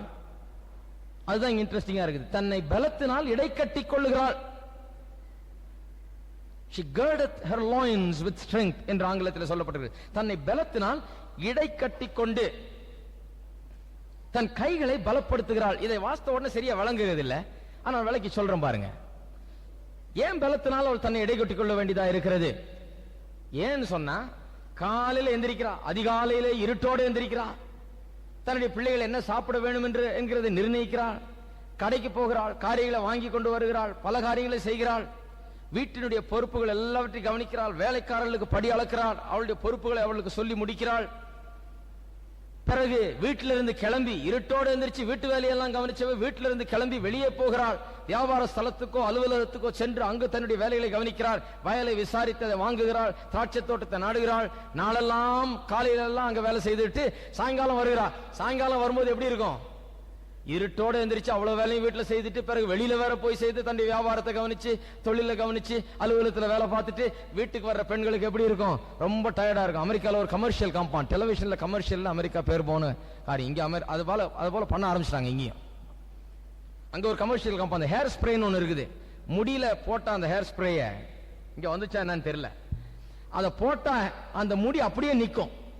நீங்க என்ன ஆட்டம் ஆனாலும் அந்த முடி ஆடாது. நீங்க அலைஞ்சு திரிஞ்சு பல வேலைகளை செய்து ரொம்ப டயர்டாய் களைச்சு போயலாம், ஆனா முடி கலையவே கலையாது, அப்படியே இருக்கும். முடி கலையாம இப்ப வாரின முடி மாதிரி இருக்கும். அதுல ஒரு கமர்ஷியல் காம்பான். காலையில வீட்டுல பொம்பளை எல்லாம் எடுத்து கிளம்பு பிடிச்சி பிள்ளைகள் எல்லாம் ஸ்கூலுக்கு அனுப்பிச்சு அந்த பெண் கிளம்பி வேலைக்கு போய் எல்லாம் பண்ணி முடிச்சுட்டு வீட்டுக்கு வந்தா ஒரே டயர்டா இருக்குது. டயர்டா அப்படியே நொறுங்கி போனவளா, ஒண்ணு இல்லாம அப்படியே சத்தெல்லாம் இழந்தவளா வீட்டுக்கு வர்றா. ஆனா முடி மட்டும் நல்லா இருக்கும். அது ஆங்கிலத்தில் சொல்லுவாங்க, she is a wreck but her hair is all right. அவ அப்படியே தோஞ்சு போயிட்டா, வேலை செய்து அப்படியே எல்லாம் கலைஞ்சு போச்சு, ஆனா முடி மட்டும் கலையிலையாம். அந்த விளம்பரத்தில் அப்படி சொல்வார்கள், முடி மட்டும் கலையிலன்னு. பாருங்க, பெண் காலையில எந்திரிச்சு வேலை செய்கிறா, வீட்டு பொறுப்புகள் எல்லாம் கவனித்து விட்டு வெளியே போகிறாள். வெளியே போய் தன்னுடைய வியாபாரத்தை எல்லாம் கவனிச்சு அதுல திறமையா தீர்மானங்கள் எடுத்து திறமையா பலங்காரியங்களை கடுமையா உழைச்சு நாளெல்லாம் உழைச்சு விட்டு வீட்டுக்கு வர்றா. வீட்டுக்கு வரும் வந்தையில என்ன பண்றா, புருஷன் வர்றதுக்கு கொஞ்ச நேரத்துக்கு முன்னாடியே வந்து தன்னை பலப்படுத்திக் கொண்டு என்று சொன்னால், தன்னை பலத்தால் இடை கட்டிக் கொண்டு என்று சொன்னால், ஆவிக்குரிய சரீர பிரகாரமான மற்ற மன ரீதியான பலத்தினால் தன்னை ஆயத்தப்படுத்திக் கொண்டு என்று ஆம்பிளிஃபைடு வெர்ஷன்ல சொல்லப்பட்டிருக்கிறது. ஆவிக்குரிய சரீர பிரகாரமான மன ரீதியில மனதிலே தன்னை ஆயத்தப்படுத்திக் கொண்டு டயர்டா வீட்டுக்கு வரும்போது, புருஷனும் டயர்டா வீட்டுக்கு வரும்போது ஒருத்தர் செவுத்த பார்த்துட்டு இருக்க வேண்டியதான். இனி என்னோட பேசாத, நான் ஒன்னும் பேச மாட்டேன், நீயும் டயர்டு நானும் டயர்டு, இனி உன் வேலையை பாரு, நான் என் வேலையை பாக்குறேன், உனக்கு எனக்கு ஒண்ணு வேணாம், இதோட 9 மணிக்கு தான் சாப்பாட்டுக்கு தான் 2 பேரும் ஒன்னா கூடுவோம் அப்படிங்கிற மாதிரி நிலைமை இருக்கும். நம்முடைய உணர்ச்சிகள் அப்படி இருக்கும், டயர்டா இருக்கும், களைப்பா இருக்கும், அப்படியே பேசாம படுத்துடலாம் போல இருக்கும். ஆனா என்ன பண்றா, வந்து தன்னை பலத்தினால் இடை கட்டி கொண்டு வந்து குளிச்சோல மோங்களையோ என்னத்தையோ பண்ணி நல்லா உடுப்பு உடுத்தி நல்ல தலையை செய்வி நல்லா பாக்குறதுக்கு நல்லா தன்னை ஆயத்தப்படுத்தி கொண்டு மனதிலையும் தன்னை ஆயத்தப்படுத்தி கொண்டு பலப்படுத்தி கொண்டு புருஷன் வந்து அவனோட பேசி அவனை வரவழைத்து அன்பாய் அரவணைத்து அவனுக்கு வேண்டிய காரியங்களை செய்ய வேண்டுமே என்று சொல்லி அப்படிப்பட்ட காரியத்திலே கவனம் உள்ளவளாய் இருக்கிறாள். அவள் ப்ரொஃபஷனல் லேடியா இருக்கிறதுனால அவள் வேலைக்கு போய் பல காரியங்களை வேலையில செய்ய வேண்டியதா இருக்குது, வீட்டு வேலையும் கவனிக்க வேண்டியதா இருக்குது, பல பொறுப்புகளை இப்படி ப்ரொஃபஷனலா இருந்த போதும் கூட, பெரிய வேலையில் அமர்த்தப்பட்டவளா இருந்த போதும் கூட தன்னுடைய கணவனை விட்டு விட்டு வேலையை பெருசா கவனிக்கிறவள் கிடையாது. அவ எல்லாவற்றையும் செய்து முடித்து விட்டு வந்த பிறகு தன்னுடைய கணவன் பேர்ல கரிசனை உள்ளவளாய் இருக்கிறாள். கணவனுடைய நிலையை அவர் உணர்கிறார். கணவன் வரும்போது கரம் நீட்டி வரவேற்கிறவளாய் அவள் காத்து கொண்டிருக்கிறாள். கணவன் களைத்து வரும்போது, கணவன் பல பொறுப்புகளை ஏற்று அவனும் அப்படி களைத்து வரும்போது இவள் அவனுக்கு ஆதரவு காண்பிக்கிறவளாய், அவனுக்கு சந்தோஷத்தை ஊட்டுகிறவளாய், அவனுடைய தேவைகளை சந்திக்கிறவளாய் இவள் இருக்கிறாள். அதை குறித்து தான் அந்த வசனம் சொல்லு. தன்னை பலத்தினால் இடை கட்டி கொண்டு தன் கைகளை பலப்படுத்துகிறாள். she strengtheneth her arms என்று ஆங்கிலத்தில் இருக்கிறது. இன்னொரு மொழிபெயர்ப்பில் she encourages her arms என்று சொல்லி இருக்குது. encourages என்று சொன்னால் உற்சாகப்படுத்துகிறாள், தன்னுடைய கைகளை உற்சாகப்படுத்துகிறாள். ஏன் கைகளை உற்சாகப்படுத்துகிறாள்? கையெல்லாம் டயர்ட் ஆயிடுச்சு, காலையிலிருந்து எழுதி காலையிலிருந்து போய் ஆபீஸ்ல உட்கார்ந்து வேலை செய்து காலையில எந்திரிச்சு வீட்டு வேலைகள் எல்லாம் கொஞ்சம் பொறுப்புகள் எல்லாம் கவனிச்சு, அவளுக்கு பாருங்க பணிவிடை கால வேலைக்காரர்கள் எல்லாம் இருக்கிறாங்க, ஏன்னா நல்லா சம்பாதிக்கிறா, வேலைக்காரங்க வச்சுக்க முடியுது. இருந்தாலும் பொறுப்பு தான் காலையில எந்திரிச்சு எல்லாத்தையும் கவனிக்க வேண்டியதா இருக்குது. கையெல்லாம் சோர்ந்து போய் களைச்சு போய் வந்து கையெல்லாம் அப்படி தொங்கி போயிருக்கிற நேரத்தில் என்ன பண்ணுகிறாள்? கைகளை உற்சாகப்படுத்துகிறாள். கைகளை உற்சாகப்படுத்துகிறாள்னா என்ன? கைகள்கிட்ட பேசுவா போல இருக்கு. கையே நீ ரொம்ப சோர்ந்துராத, பரவாயில்ல, கொஞ்ச நேரம் நல்லா இரு. கணவன் வீட்டுக்கு வர போறாரு, அவர் காப்பி போடணும், அவருக்கு என் கையால காப்பி கொடுக்கணும், அவருக்கு நான் பண்ணணும், அவரை வரவேற்கணும், அவருக்கு சில காரியங்களை நான் செய்யணும். இதுக்குள்ள சோர்ந்துராத, கொஞ்ச நேரம் ஆகட்டும், பரவாயில்ல, நல்லா இரு, ஸ்ட்ராங்கா இரு அப்படின்னு சொல்லி தன்னை உற்சாகப்படுத்திக் கொள்கிறாள். தன்னுடைய கரங்களை அவள் உற்சாகப்படுத்திக் கொள்கிறாள், தேற்றிக் கொள்கிறாள், பலப்படுத்திக் கொள்கிறாள். கைகளுக்கிடத்திலே பேசுவதன் மூலமாக, நல்ல காரியங்களை நினைப்பதன் மூலமாக தன்னை உற்சாகத்திலே ஏவிக்கொள்கிறாள். உற்சாகப்படுத்திக் கொண்டு கணவனுடைய வருகைக்காக காத்திருந்து அவனுடைய தேவைகளை கவனிக்கிறவளாய் அவள் இருக்கிறாள். ஒரு சின்ன டிவர்ஷன். 1 கொரிந்தியர் 7ஆம் அதிகாரத்துக்கு திருப்போம். கொஞ்சம் வேற வழியில போயிட்டு திருப்பி வருவோம். 1 கொரிந்தியர் 7ஆம் அதிகாரம் 32வது வசனம். இது ரொம்ப முக்கியம் பாருங்க. அநேகர் தங்களுடைய வேலைகளையும் மற்ற பொறுப்புகளையும் பெரிதாக எண்ணிக்கொண்டு, இது மனைவிகள் மட்டும் இல்ல, புருஷர்களும் மற்ற பொறுப்புகள், வேலைகள், மற்ற பொறுப்புகள், வியாபாரங்கள், இவைகளை பெரிதாக எண்ணிக்கொண்டு மனைவியை உதாசீனப்படுத்தி, மனைவியை கண்டுகொள்ளாமல் மனைவியை அலட்சியம் பண்ணுகிறது அல்லது புருஷனை அலட்சியம் பண்ணுவது, இப்படிப்பட்ட காரியங்கள் சகஜமாக நடக்கக்கூடிய காரியங்கள். அவை அப்படி இருக்கக்கூடாது என்று வேதவசனம் திட்டவட்டமாக போதிக்கிறது. 7ஆம் அதிகாரம் 1 கொரிந்தியர் 7ஆம் அதிகாரம் 32வது வசனம். நீங்கள் கவலையற்றவர்களாய் இருக்க விரும்புகிறேன். 7ஆம் அதிகாரத்தில் விவாகத்தை குறித்து நிறைய பேசுகிறது. விவாகம், விவாகரத்து, மற்ற பல காரியங்களை குறித்து இங்க கணவன் மனைவி குறித்து பேசப்படுகிற வார்த்தைகள் அதிகமாக இருக்கிறது. நீங்கள் கவலையற்றவர்களாய் இருக்க விரும்புகிறேன் என்று சொல்கிறார். எதை பற்றி கவலையற்றவர்களாக இருக்க வேண்டும் என்று விரும்புகிறேன்? நல்லா வாசிக்கிறேன் கவனிங்க. விவாகம் இல்லாதவன் கர்த்தருக்கு எப்படி பிரியமா இருக்க வேண்டும் என்று கர்த்தருக்குரியவைகளுக்காக கவலைப்படுகிறான். விவாகம் பண்ணினவன் தன் மனைவிக்கு எப்படி பிரியமா இருக்கலாம் என்று உலகத்திற்குரியவைகளுக்காக கவலைப்படுகிறான். அதுபோல மனைவியானவளுக்கும் கன்னிகைக்கும் வித்தியாசம் உண்டு. விவாகம் இல்லாதவள் சரீரத்திலும் ஆத்மாவிலும் பரிசுத்தமாயிருக்கும்படி கர்த்தருக்குரியவைகளுக்காக கவலைப்படுகிறாள். விவாகம் பண்ணினவள் தன் புருஷனுக்கு எப்படி பிரியமா இருக்கலாம் என்று உலகத்திற்குரியவைகளுக்காக கவலைப்படுகிறாள். நல்ல கவனிங்க. நீங்கள் கவலையற்றவளாய் இருக்க வேண்டும் என்று விரும்புகிறேன் என்று சொல்லும்போது எதை சொல்றாரு? அநேகர் இந்த வசனங்களை தவறாக புரிந்து கொள்கிறார்கள். திருமணம் செய்து கொள்ளாமலே ஊழியம் செய்ய வேண்டும் என்று சொல்லுகிறவர்கள் சில நேரத்தில் இந்த வசனத்தை ரொம்ப வெகுவாக உபயோகப்படுத்துவார்கள். பலவிதமாக விளக்கங்களை சொல்லி இந்த வசனத்தை அதிகமாக உபயோகப்படுத்துகிறார்கள். என்ன சொல்வார்கள்? விவாகம் இல்லாதவன் கர்த்தருக்கு எப்படி பிரியமாயிருக்கலாம் என்று கர்த்தருக்குரியவர்களுக்காக கவலைப்படுகிறான். ஆனா விவாகம் பண்ணினவன் தன் மனைவிக்கு எப்படி பிரியமாயிருக்கலாம் என்று மனைவிக்காக கவலைப்படுகிறான், உலகத்துக்குரியவர்களுக்காக கவலைப்படுகிறான் என்று சொல்லப்பட்டிருக்கிறது. ஆகையால் அவர்கள் என்ன சொல்வார்கள்? மனைவிக்காக கவலைப்படுறது குடும்ப பொறுப்பை ஏற்றுக்கொள்வது, திருமணம் செய்து கொள்வது, விவாகம் பண்ணி ஊழியம் செய்வது அல்லது விவாகம் பண்ணி இருப்பது, இவைகள்லாம் கர்த்தரிடத்திலிருந்து நம்ம பிரித்து விடுகிறது. கர்த்தருக்காக நம்ம கவலைப்படுறது இல்லை, குடும்பத்துக்காக மனைவிக்காக கவலைப்பட ஆரம்பிச்சிடறோம், உலகத்திற்குரியவர்களாக நாம் மாடி விடுகிறோம் என்று சொல்லி சில நேரத்தில் பிரசங்களை நான் கேட்டது உண்டு. ஆகையால் தான் திருமணம் இல்லாமல் நாங்கள் கர்த்தருக்காக ஊழியம் செய்கிறோம் அப்படின்னு கூட சொல்லுவாங்க சில நேரத்தில். அப்படி கிடையாது, அப்படி சொல்லவில்லை இந்த வசனம். மனைவிக்காக கவலைப்படுகிறவன் உலகத்துக்குரியவர்களுக்காக கவலைப்படுகிறான் என்று சொன்னபடினால அவன் உலக பிரகாரமானவனாக வேர்ல்ட்லி மனிதனாக மாறிவிட்டான் என்ற அர்த்தம் கிடையாது.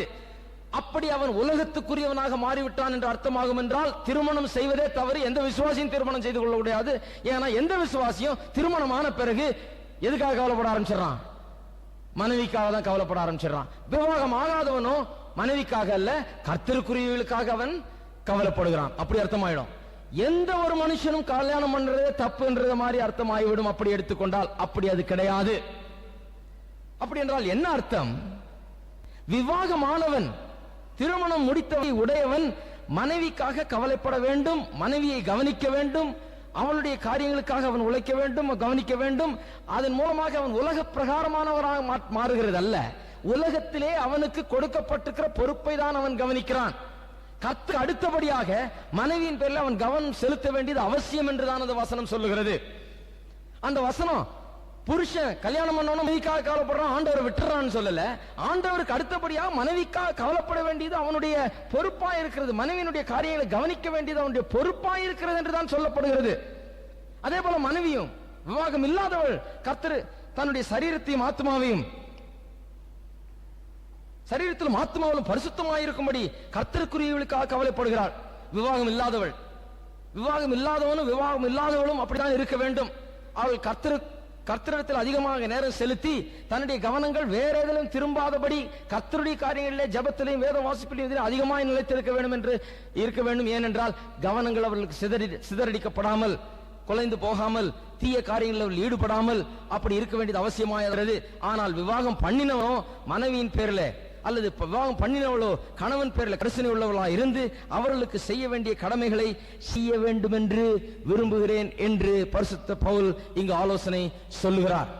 கர்த்தருக்கு அடுத்தபடியாக புருஷன் மனைவியை கவனிக்க வேண்டும், உதாசீனப்படுத்த கூடாது, அவளை கவனித்து அவளுக்கு வேண்டிய தேவைகளை சந்திக்க வேண்டும். கர்த்தருக்கு அடுத்தபடியாக விவாகம் பண்ணினவள் தன்னுடைய கணவனை கவனிக்க வேண்டும், அவனுக்கு வேண்டிய காரியங்களை செய்ய வேண்டும், அந்த பொறுப்புகளை நன்றாக கவனித்து குடும்பத்தை நடத்த வேண்டும் என்று வேதவசனம் திட்டவட்டமாக போதிக்கிறது. அவர்கள் இருவரும் ஒருவருடைய இன்பத்தை ஒருவர் நாடுகிறார்கள். கணவன் மனைவியினுடைய சந்தோஷத்துக்காக பாடுபடுகிறான், மனைவி கணவனுடைய சந்தோஷத்துக்காக பாடுபடுகிறாள். அதைத்தான் நீதிமொழிகளிலே அப்படி சொல்லி இருக்கிறது. தன்னை பலத்தினால் இடை கட்டி கொண்டு தன் கைகளை பலப்படுத்துகிறாள். ஏன்? புருஷனுடைய சந்தோஷம் முக்கியம். புருஷன் வீட்டுக்கு வந்தா புருஷனை கவனிக்க வேண்டிய புருஷனுடைய சந்தோஷம், இவைகள் மிகவும் முக்கியமாக இருக்கிறது. இதை குறித்து என் மனைவியிடத்தில் பேசிக் கொண்டிருந்தேன். நேத்து ராத்திரி இப்படி டிஸ்கஸ் பண்ணிட்டு இருந்தேன். அப்ப என் மனைவி சொல்லுது, ஆமாமா ஒருத்தங்க கூட சொன்னாங்க, அவங்க புருஷன் வீட்டுக்கு வரும்போதெல்லாம் இந்த மாதிரி தூங்கிட்டு இருப்பாங்களாம். அது புருஷனுக்கு எவ்வளவு பாதிப்பை ஏற்படுத்துகிறது என்று இந்த அம்மாவுக்கு விளங்கல. அந்த அம்மாவுக்கு அவ்வளவு அதுல யோசனை கிடையாது. புருஷன் லேட்டா வர்றாரு வேலையில இருந்து கொஞ்சம், ஆனா அதுக்குள்ள இந்த அம்மா நல்லா சாப்பிட்டுட்டு படுத்து தூங்குறாங்க. தப்பு ஒண்ணும் இல்ல. ஆனா புருஷன் வரும்போது இருந்து வரவே ஒன்று ரெண்டு காரியங்களை கவனிப்பது, ஒரு நல்ல வார்த்தையை பேசுவது எவ்வளவு முக்கியம் என்பதை அவர்கள் உணராமல் இருந்தார்கள். அவங்க பாவம் அவங்க டயர்ல படுத்து தூங்குறாங்க. கடைசியா புருஷன் பொறுத்து பார்த்துட்டு தினந்தோறும் வரும்போதெல்லாம் பொண்டாட்டி நல்லா படுத்து தூங்கிட்டு இருக்குது. பார்த்து அவர் வெறுத்து போச்சு, சலிச்சு போச்சு. கடைசியில புருஷனே சொன்னாராம், என்ன நான் வரும்போதெல்லாம் நீ தூங்கிட்டு இருக்கிறிய, பாருங்க அது எப்படி பாதிக்குதுன்னு சொல்லி. புருஷனுக்கு ஒரு தேவை இருக்கிறது, அதே மாதிரி மனைவிக்கும் தேவை இருக்குது. அதே மாதிரி சிலர் மனைவிக்கு பண்றாங்க. ஒரு பக்கத்தை மட்டும் நான் சொல்லவில்லை, மனைவிக்கு சிலர் பண்ணுகிறார்கள். ஒருவருடைய சுகத்தை ஒருவர் கவனிக்க வேண்டியது அவசியமாயிருக்கிறது. ஒருவருக்கு ஒருவர் சந்தோஷமான விதத்தில் நடந்து கொள்ள வேண்டியது அவசியமாயிருக்கிறது. சந்தோஷப்படுத்துவது அவசியமாயிருக்கிறது. சிறு காரியங்கள், அப்படிப்பட்ட காரியங்கள் அலட்சியப்படுத்தப்படக்கூடாது என்று வேதவசனம் திட்டவட்டமாய் போதிக்கிறது. ஆகையால் தான் இவள் என்ன பண்ணுகிறாள், வீட்டு வேலையை கவனிச்சு, வெளி வேலையை கவனிச்சு, எல்லாத்தையும் கவனிச்சு, அவ்வளவு களைப்பா வந்த போதிலும் தன்னுடைய கைகளை பலப்படுத்திக் கொண்டு, தன்னை பலத்தினால் இடைகட்டி கொண்டு, கொஞ்ச நேரம் இன்னும் தாக்கி பிடிப்போம்னு சொல்லி புருஷன் வந்த உடனே புருஷனுக்கு தான் செய்ய வேண்டிய கடமைகளை, அவரை சந்தோஷப்படுத்தக்கூடிய காரியங்களை அவருக்காக செய்து அவருடைய தேவைகள் எல்லாம் அவர் சந்திக்கிறபடியால் அவன் வேலி அடைக்கப்பட்ட ஒரு இடத்தில் இருக்கிறான். அவன் தன்னுடைய சுகங்களுக்காக, தன்னுடைய இன்பங்களுக்காக, தன்னுடைய தேவைகளுக்காக அந்த வேலியை தாண்டி வெளியே போக வேண்டிய அவசியம் கிடையாது. ஏனென்றால் அழகான நல்ல மனைவி, பண்புள்ள மனைவி, தனக்காக எல்லாவற்றையும் செய்யக்கூடிய மனைவி, அருமையான மனைவி வீட்டிலே காத்து கொண்டிருக்கிறாள். போய் சேர்ந்தா போது தனக்காக எல்லாவற்றையும் செய்யக்கூடியவளா இருக்கிறாள். தன்னுடைய எல்லா தேவைகளும் அங்க சந்திக்கப்படுகிறது என்கிறதுனாலே அவன் வேலி அடைக்கப்பட்டிருக்கிறான். அவன் அதை தாண்டி போக வேண்டியது இல்லை என்று வேதவசனம் போதிக்கிறது. எல்லாரும் ஒரு ஆமீன் சொல்லுங்க. ஆமீன்லாம் மெதுவா தான் வருது. என்ன இதெல்லாம் வேதத்தில் இருக்குதான்னு யோசிச்சுட்டு இருக்கிறாங்க சிலர் உட்கார்ந்துட்டு. சரி, 18வது வசனம் கவனிப்போமா? 18வது வசனம். தன் வியாபாரம் பிரயோஜனம் உள்ளது என்று அறிந்திருக்கிறாள். இரவிலே அவள் விளக்கு அணையாதிருக்கும். தன் வியாபாரம் பிரயோஜனம் உள்ளது என்று அறிந்திருக்கிறாள். இரவிலே அவள் விளக்கு அணையாதிருக்கும். இந்த 18வது வசனம் எபிரேய பாஷையிலே தேத், தமிழ் எழுதும்போது தேத் எழுதியிருக்காங்க. தேத் என்கிற வார்த்தையில எழுத்திலே ஆரம்பிக்கப்படுகிறது. அந்த வார்த்தைக்கு அவர்கள் எப்படி அர்த்தம் காண்கிறார்கள் என்றால், ஃப்ளோ, ஒரு நீரோட்டம் எப்படி ஓடிக்கொண்டே இருக்கிறது, ஒரு தொடர்ந்தேச்சி இருக்கிறது, மெயின்டெனன்ஸ் ஆஃப் தட் ஃப்ளோ, எப்படி தொடர்ந்து அது ஓடிக்கொண்டே இருக்கிறது, அதுபோல அவளுடைய வாழ்க்கை இருக்கிறது என்று இந்த வசனத்தின் மூலமாக விவரிக்கப்பட்டிருக்கிறது. அது ஜீவனிலேயோ தெம்பிலேயோ மற்ற எந்த காரியத்திலேயும் குறைவுபடுகிறதில்லை. அது ஒரு நீரோட்டத்தை போல என்றைக்கும் ஓடிக்கொண்டே இருக்கிறது, குறையாமல். அந்த விதத்திலே, பலத்திலே, தெம்பிலே, ஆர்வத்திலே குறையாமல் அவள் அப்படியே இருக்கிறாள். she maintains her flow என்கிற அர்த்தத்திலே இது சொல்லப்பட்டிருக்கிறது. எந்த சூழ்நிலையிலும், எந்த சந்தர்ப்பங்களிலேயும், எப்பேற்பட்ட கடினமான சூழ்நிலையிலும் கூட அவள் சந்தோஷமாக குடும்பத்துக்காக பாடுபட்டு குடும்பத்தின் நலனுக்காக அவள் உழைக்கிறவளாக இருக்கிறாள். தொடர்ந்து அவள் நல்ல மனைவியாகவே வீட்டுக்கு இருந்து நல்ல விதத்தில் காரியங்களை நடப்பிக்கிறாள் என்று அந்த அர்த்தத்திலே சொல்லப்பட்டிருக்கு. ஆங்கிலத்திலே she perceives that her merchandise is good. தன் வியாபாரம் பிரயோஜனம் உள்ளது என்று அறிந்திருக்கிறாள் என்று சொல்லப்பட்டிருக்கிறது. அவளுக்கு தெரியும் தான் செய்கிற ஒவ்வொரு காரியமும், தான் முயற்சி எடுக்கிற ஒவ்வொரு காரியமும் நன்றாக முடியும், அதற்கு பலன் உண்டு என்று அவளுக்கு அறிந்திருக்கிறபடினால், அந்த விசுவாசம் அவளுக்கு இருக்கிறபடினாலே அவள் உற்சாகத்தை எப்போதும் காப்பாற்றிக் கொள்ள முடிகிறது. நிறைய நேரத்தில் பாருங்க, நம்ம அந்த ஃப்ளோவை மெயின்டைன் பண்ண முடிகிறது இல்லை வாழ்க்கையில. அந்த உற்சாகம், தெம்பு, ஆர்வத்தை மெயின்டைன் பண்ண முடியாம போகிறது வாழ்க்கையில. ஏன்னு சொன்னா, நடுவழியில நம்பிக்கை இழந்து விடுகிறோம். இவ்வளவெல்லாம் கஷ்டப்படுறமே நடக்குமா அப்படின்னு. ஆனா அவளும் அப்படி இல்லை, இவ்வளவெல்லாம் கஷ்டப்படுறமே கண்டிப்பா நடக்கும். தன்னுடைய வியாபாரத்திலே பிரயோஜனம் உள்ளது என்று அவள் அறிந்திருக்கிறாள். கண்டிப்பா நாம் பிரயாசப்படுகிற இந்த வியாபாரத்திலே, நாம் வீட்டில் படுகிற பிரயாசத்திலே, வியாபாரத்தில் படுகிற பிரயாசத்திலே பலன் உண்டு, அது பலன் தரும் என்று ஆழ்ந்த விசுவாசத்தோடு அவள் இருக்கிறாள், நம்பிக்கையோடு அவள் இருக்கிறாள். அதிலே தன்னை ஆர்வத்தை ஊட்டிக் கொள்கிறாள். சில நேரத்தில் கஷ்டங்கள் வரலாம், சில நேரத்தில் பற்றாக்குறைகள் ஏற்படலாம், சில நேரத்தில் பணக்குறைவுகள் ஏற்படலாம். அந்த நேரத்தில் நாம் எப்படி இருக்கிறோம் என்பதை பொறுத்துதான் நம்முடைய ஆவிக்குரிய நிலைமை இருக்கிறது. சிலர் நல்லா இருக்கிற நேரத்தில் நல்லா இருப்பாங்க, கொஞ்சம் காரியம் மோசமாச்சுன்னா இவங்களும் மோசமாயிடுவாங்க. முதல்ல நாயை வெட்டி வச்சு, பூனையை எட்டி வச்சு, கடைசியில் வீட்டில் வேற யாரையாவது எட்டி வதைப்பாங்க. கடைசியில் இரிட்டேஷன், டென்ஷன் அவ்வளோ அதிகமாயிடும். ஏனென்றால் அந்த அந்த ஒரு நல்ல ஆர்வத்தையும் தெம்பையும் மெயின்டைன் பண்ண முடியாம போய்விடுகிறது, காத்துக்கொள்ள முடியாமல் போய்விடுகிறது, தொடர்ந்து அப்படியே போய்கொண்டிருக்க முடியாமல் போய்விடுகிறது. ஏன் என்று சொன்னால், சில நேரத்தில் நம்முடைய வாழ்க்கை குறித்த நம்பிக்கை இழந்து விடுகிறோம். இது நடக்குமா, இவ்வளவு கஷ்டப்பட்டு நான் இத்தனை வருஷமா இப்படி பண்ணினேன், எனக்கு இப்படி இருக்குது இன்னைக்கு, இனிமே இது நடக்குமா என்கிற ஒரு நிலைக்கு நாம் சில நேரங்களில் வந்து விடுகிறோம். விசுவாசம் அதிகம் தேவை. தேவனுடைய வாக்குத்தத்தங்கள் நிறைவேறும் என்கிற விசுவாசம், தேவனுடைய சித்தம் நம்முடைய வாழ்க்கையிலே நிறைவேறும் என்ற விசுவாசம் நமக்கு தேவை. அப்படி இருக்கும் போதுதான் நம்முடைய பிரயாசங்கள் அனைத்திற்கும் பலன் உண்டு என்று எதிர்பார்க்கக்கூடிய ஒரு தன்மை நமக்கு இருக்கும். பிரயாசங்களுக்கெல்லாம் பலன் உண்டு என்று எதிர்பார்க்கக்கூடிய ஒரு நிலைமை நமக்கு இருக்கும். எத்தனை பேர் எதிர்பார்க்கிறீங்க பிரயாசத்துக்கெல்லாம் பலன் உண்டுன்னு? இது எப்படின்னா, வீட்டில் கோழிக்கறி சமைக்கிற மாதிரி மசாலாவை போட்டு அரைச்சி, தேங்காயை அரைச்சி, அதை அரைச்சி, இதை அரைச்சி, அம்மியில போட்டு உட்கார்ந்து வேலை செய்து இவ்வளோ கஷ்டப்பட்டு எல்லாம் பண்ணி கடைசியில் கடாயில போட்டு வேலை நடக்குது. நடந்துகிட்டே இருக்கும்போது இன்னொரு மொழிபெயர்ப்பு சொல்லுது, இது she perceives that her merchandise is good என்று ஆங்கிலத்தில் சொல்லப்பட்டிருக்குது. அது இன்னொரு மொழிபெயர்ப்பு சொல்லுது, she tastes and sees that her merchandise is good இருக்குது. அவள் ருசி பார்க்கிறாள், சோதித்து ருசி பார்க்கிறாள், தான் செய்கிற காரியம் பலனளிக்கும் என்று. அது எப்படி இருக்குதுன்னா, வீட்டில் செய்றீங்க, செய்யும் போதே ருசி பார்க்குறீங்க இல்லையா? நானும் கொஞ்சம் சமையல் செய்வேன். 8 வருஷமா தனியாக இருந்தேன். நானே சமையல் செய்துக்குவேன், நானே பெருக்குவேன், நானே எல்லாம் பண்ணிக்குவேன்.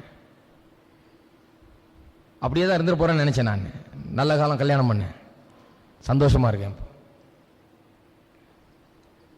தனியா இருந்த காலத்தில் சமைப்பேன். சமைக்கும் போது சமைக்கிறப்ப டேஸ்ட் பண்றதே என் வயிறு நிறைஞ்சிடும்.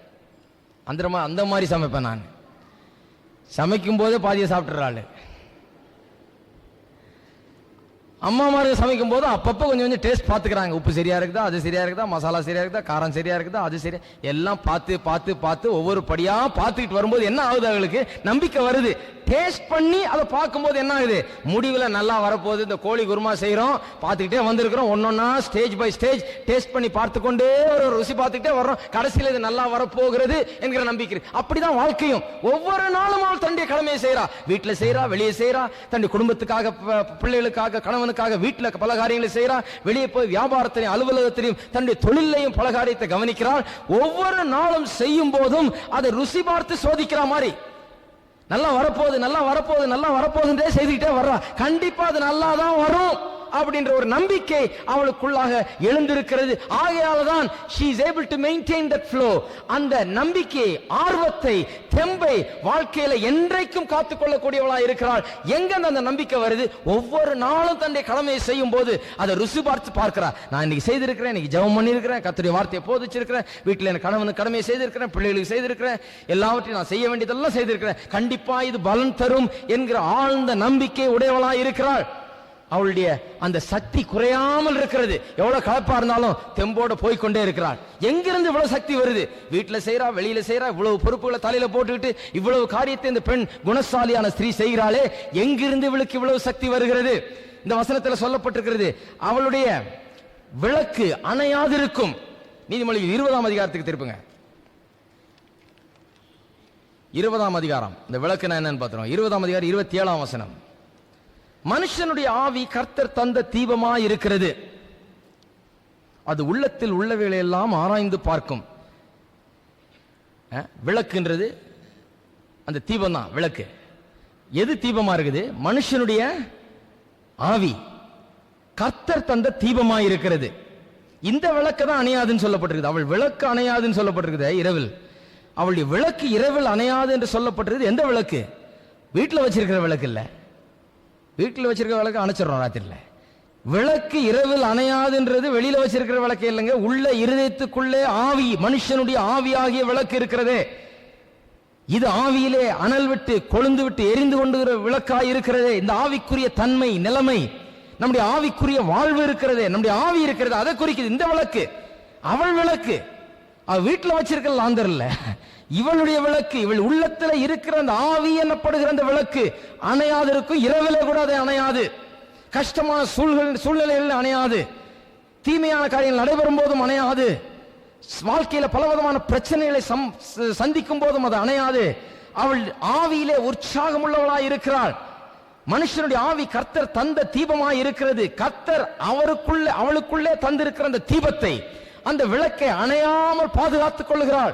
தன்னுடைய ஜெபத்தினாலும் வேத வாசிப்பினாலும் கர்த்தரோடு கொள்ளுகிற ஐக்கியத்தினாலும் தன்னுடைய ஆவிக்குரிய வாழ்வினாலும் விசுவாசத்தினாலும் தன்னுடைய விளக்கு உள்ளான அந்த ஆவிக்குரிய ஜீவியத்தில் எரிகிற அந்த விளக்கு அணையாமல் அவள் பாதுகாத்துக் கொள்கிறாள். இரவு வருகிறது, ஆனால் பகலும் கண்டிப்பா வரும். இரவு வரும்போது என்ன, காலையில் வரும்னு தெரிஞ்சுதான் போய் படுக்கிறோம் இல்லையா? அவளுக்கு தெரியும், இளவிலேயும் இக்கட்டான சூழ்நிலையிலையும் கடினமான சந்தர்ப்பங்கள் மத்தியிலையும் விளக்கு அணைய விடுறதில்லை.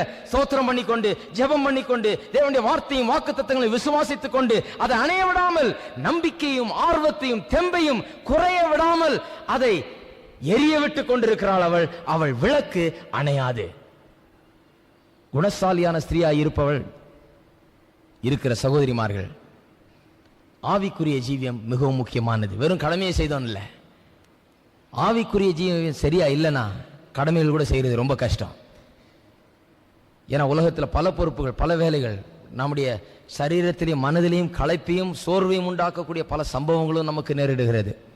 அப்படிப்பட்ட வேளையிலே உங்களுக்கு பலன் எங்கிருந்து வருகிறது? உங்களுடைய குடும்பத்தில் இருக்கிற சவால்களை, பிரச்சனைகளை, பொறுப்புகளை சோர்வின்றி கவனிக்க, தெம்பு குறையாமல் கவனிக்க, சந்தோஷத்தோடு அதை கவனிக்க எங்கிருந்து உங்களுக்கு அப்பேற்பட்ட தெம்பு, அப்பேற்பட்ட சக்தி, அப்பேற்பட்ட பலன் எங்கிருந்து வருகிறது?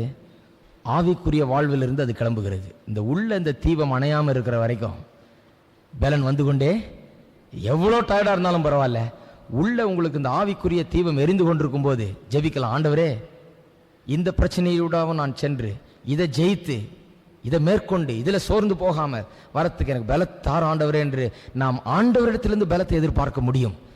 இயற்கையான பலத்தை அல்ல, சரீர பலத்தை அல்ல. சரீர பலம் நம்மளை கைவிட்டுறது. சில நேரத்தில் ஒரு நாளைக்கு இத்தனை மணி நேரம் தான் வேலை செய்ய முடியும். மனத்திடன் நமக்கு சில நேரத்தில் இல்லாம போய்விடுகிறது. ஆனால் ஆவிக்குரிய விதத்தில் நமக்கு பலன் இருக்கிற வேளையிலே சரீரத்திலேயும் மனதிலேயும் கூட அது நமக்கு உறுதி அளிக்கக்கூடியதா இருக்கிறது. ஒழுங்காக நாம் ஜெபிக்கிற வேளையிலே, ஒழுங்காக கர்த்தருடைய வார்த்தையை வாசிக்கிற வேளையிலே, வாக்குத்தத்தங்களை விசுவாசிக்கிற வேளையிலே, கர்த்தரோடு ஐக்கியம் கொண்டு அப்படி வாழ்க்கையை வாழுகிற வேளையிலே, கர்த்தருடைய வார்த்தையால் போதிக்கப்படுகிற வேளையிலே, ஆவிக்குரிய ஜீவித்தில வளர்கிற வேளையிலே உங்களுடைய தெம்பு குறையவே குறையாது. எப்பேற்பட்ட சூழ்நிலை வந்தாலும் போய்கிட்டே இருக்க சொல்லும். அது அபார சக்தி, அபார ஆற்றல், அபார தெம்பு உங்களுக்குள்ளா இருந்து உங்களை எல்லா காரியங்களுக்கும் மேலாக வழி நடத்தி வெற்றி காண செய்யும் என்பது தேவனுடைய வார்த்தையில் சொல்லப்பட்டிருக்கிற வாக்குத்தத்தம். அவள் விளக்கு அணையாது. விளக்கு அணைய விட்டுறாதீங்க. கர்த்தர் கொடுத்திருக்கிற அந்த ஆவிக்குரிய வாழ்வு, உங்களுக்குள்ளாக பற்ற வைத்திருக்கிற அந்த தீ, நெருப்பு, ஆவியிலே இருக்கிற அந்த உற்சாகம், கர்த்தர் பேரில் இருக்கிற அந்த அன்பு, விசுவாசம், அவற்றை அணைய விடாதீர்கள். எப்படி அணைய விடுறோம்? கொஞ்சம் ஜெபிக்காம விட்டுறோம். சில நேரத்தில் ஜெபத்தை பற்றி அவ்வளவு கரிசனை எடுத்துக்கிறது இல்லை. வேலைகள் அதிகமாக இருக்கும்போது இவ்வளோ வேலை இருக்குதே, எப்படி ஜெபிக்கிறது என்று நாம் நினைச்சு விடுறோம். காலையில் எழுந்திரிச்சு இருட்டோட எல்லாம் செய்ய வேண்டியது, ஜெபத்துக்கே நேரம் இல்லைன்னு நினைச்சிடுறோம்.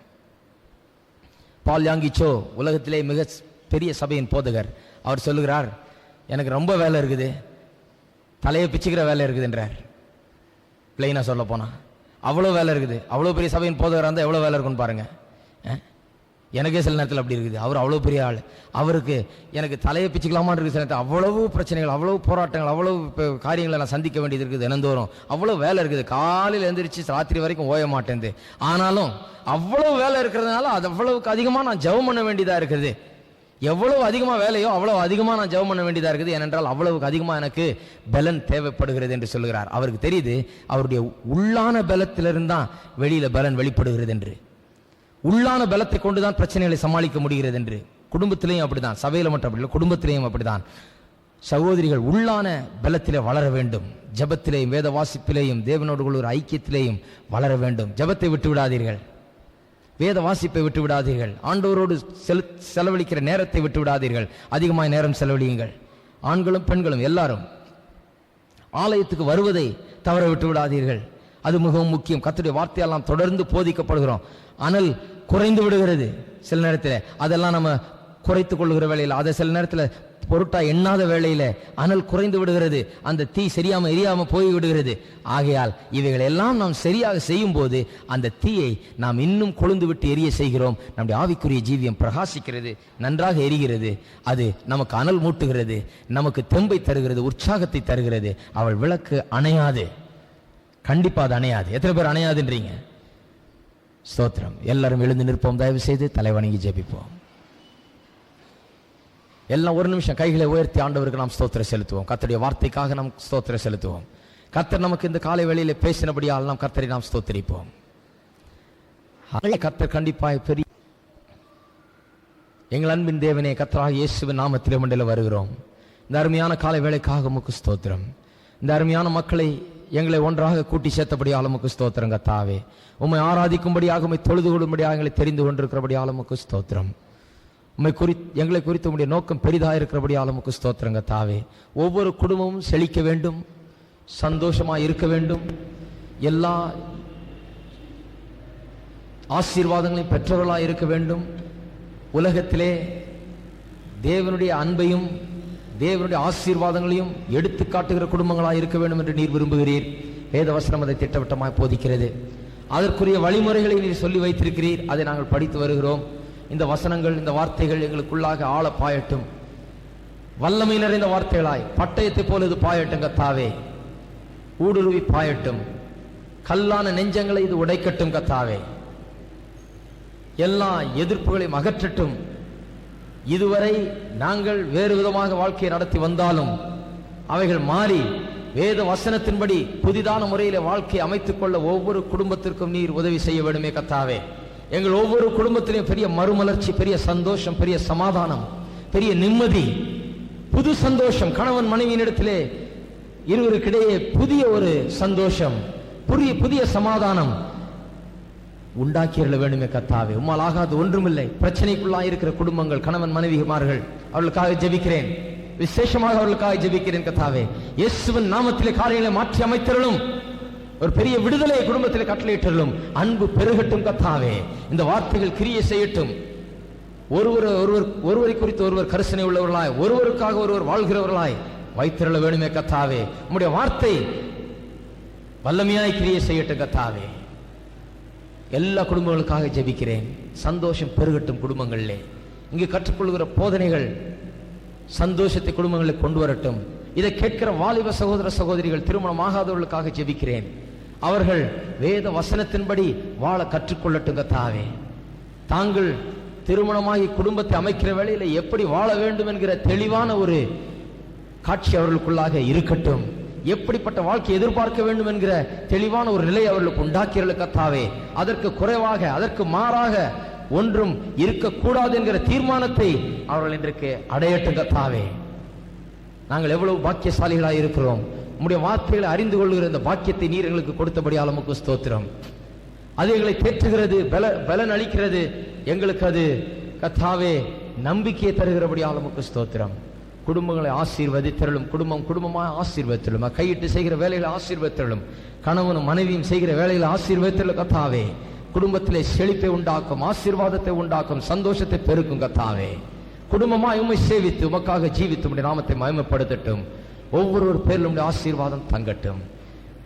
இயேசுவின் நாமத்திலே கேட்டுக்கொள்கிறோம் பிதாவே, ஆமென். நம்முடைய கர்த்தராகிய இயேசு கிறிஸ்துவினுடைய கிருபையும் பிதாவாகிய தேவனுடைய அன்பும் பரிசுத்த ஆவியானவருடைய ஐக்கியமும் நம் அனைவரோடும் இன்றைக்கும் என்றைக்கும் இருப்பதாக. ஆமென். ஸ்தோத்திரம். இன்றைக்கு வந்தது குறித்து எத்தனை பேர் சந்தோஷம்ன்றீங்க?